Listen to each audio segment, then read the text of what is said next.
Bonjour à tous les amis, on est sur le péage de Saint-Quentin-Fallavier à Lyon. On va écouter un petit peu peut-être un autre son de cloche qu'on n'a peut-être pas l'habitude d'entendre à la télévision et je pense que ça sera intéressant de le partager. Je vous remercie. Bonjour, alors on est sur le péage de Saint-Quentin-Fallavier. Qu'est-ce qui se passe ici? Je vois qu'il y a un blocage, alors je vais faire voir un petit peu quand même ce qui se passe ici. C'est totalement bloqué, on est bien d'accord là-dessus. Totalement bloqué. Alors, qui êtes-vous déjà pour commencer, qu'on puisse comprendre, parce qu'on entend beaucoup de sons de cloche en ce moment, la FNSEA qui est beaucoup basée sur Paris, mais vous, qui êtes-vous? On voudrait entendre un peu les autres.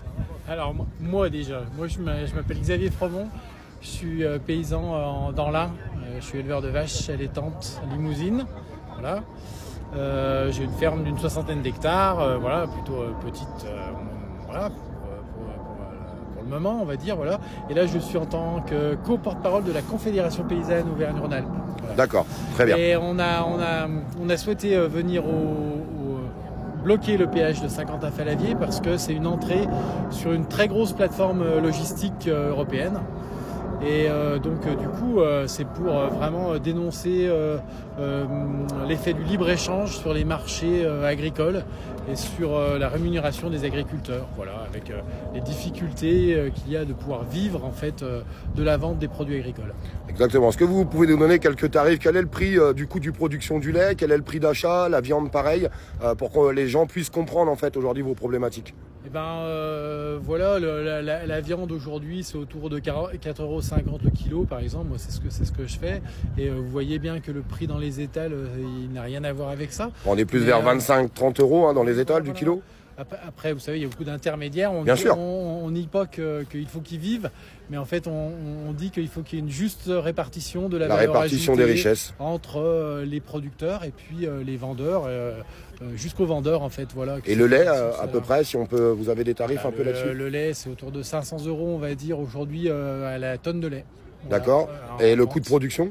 Le coût de production il est variable, je suis pas trop... Mais les marges sont très minimes. Voilà, on m'expliquait un agriculteur.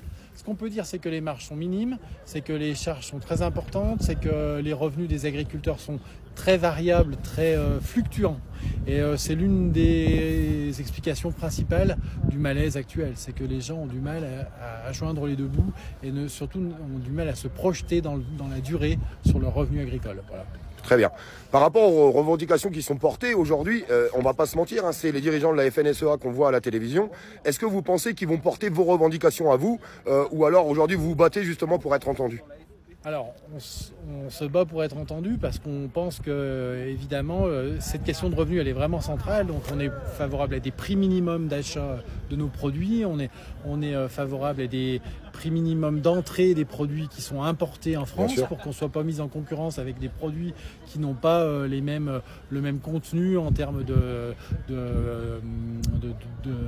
mode de production, enfin voilà, qui respectent les produits importés souvent ne respectent pas les mêmes normes que celles qu'on a chez nous, et donc c'est de la concurrence déloyale. Et donc depuis 50 ans finalement on connaît une crise agricole, et depuis 50 ans on a une diminution très importante du nombre d'agriculteurs à cause de ça. Voilà. Tout à fait. Donc c'est vraiment un enjeu que de retrouver des prix corrects qui nous permettent de vivre décemment et qui permettent aussi la souveraineté alimentaire de notre pays, parce qu'aujourd'hui c'est extrêmement étonnant, mais on en est arrivé par exemple à ne plus produire tous les fruits et légumes qui sont consommés dans notre pays, parce qu'on a laissé le soin à d'autres de les produire avec des normes qui ne sont pas égales aux vôtres. Voilà. Vous êtes prêts à bloquer jusque quand là? La détermination est forte. La détermination est forte. Nous, on veut vraiment se faire entendre. On attend évidemment les annonces du gouvernement. On en attend beaucoup.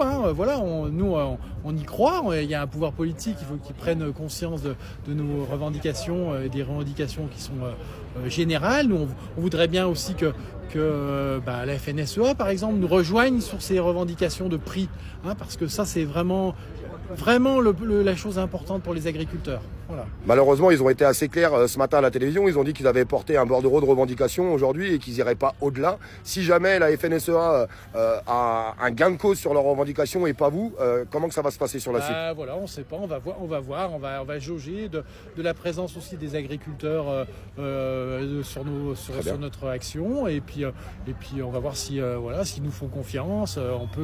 Ça peut durer, en tout cas, ça peut durer. Très bien. Voilà. Merci à vous. Merci. C'est important pour moi d'aller à leur rencontre pour que vous puissiez entendre les différents sons de cloche. Il y a des annonces qui vont être faites ce soir par le gouvernement. C'est possible que dans les heures ou dans les jours qui viennent, la FNSEA dise on lève le camp. Ça n'apportera rien pour les petits agriculteurs. Je veux que tout le monde le comprenne, c'est super important.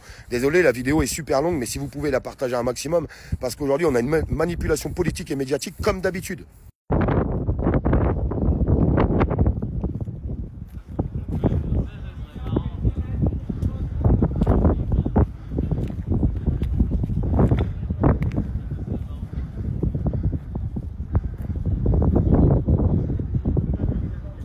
Alors il y a un peu moins de monde puisqu'ils sont partis faire une action sur Intermarché. D'ailleurs je vais rejoindre cette action juste derrière pour voir un petit peu comment que ça se passe.